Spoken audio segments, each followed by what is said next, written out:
माई लौड़ा इ झगड़ा बाटे रंग डाले खातिर, ठीक बा। माई लौड़ा हम ई कहे के चाहतानी कि इ जौन ससुरा बा, कौन ससुरा बा रे? माई लाड़ जी हम ई कहे के चाहतानी कि ससुर पतोह पर रंग डाल देले बा। रंग तो डाले के डाल देले बा, लेकिन रंग डाल देले बा कुछ जगह।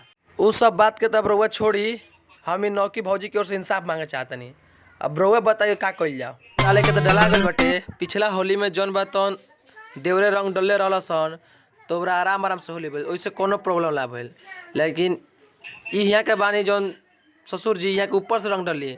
पिछला होली के तो ठीक बा, लेकिन इहे होली में यहाँ के रंग डाले खातिर बेचैन बा। देखिए कैसे से मग नियर मुंह बना के साला बैठल बा और रंग डाल के इ साला में मह देले बाटे।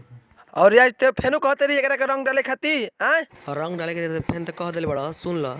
रंग डाले कह दिल ठीक बा, लेकिन जहाँ जे रंग कुछ जगह डाल दियालस तो एकरा के पहिल बाद में तारा के पहले मारे। अब तारा के मार मारे कि पर्चा पर्चा फाट जीबा। जन 2.5 किलो के हाथ बनू इ जहाँ पड़ी तार सो तारा तुर के अलंगवा छटका दिए के बार में कौन हॉस्पिटल में जुड़ाऊ ना जेबे, ठीक बा। और एकरा के समझा दे पहले ही कि रंग ना डाली, ठीक बा नु। उन हमार नौकी भौजी भी आ कहते खाली देवरे सन से रंग डलाएम, ससुर से किंगा रंग डलाई? तू ही बताओ तो। तार बेटी बन के कहीं बियाह हुई तो अपना ससुर से रंग डलवाई है? हम कह देता नहीं कि अब की होली में खाली देवरे रंग डलिए से देवरे भौजाई के होली।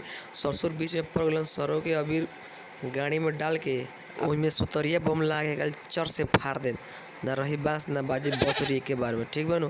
वही से कि देवरे भौजी के चोली में रंग डली, ये हम कहे के चाहत नहीं है।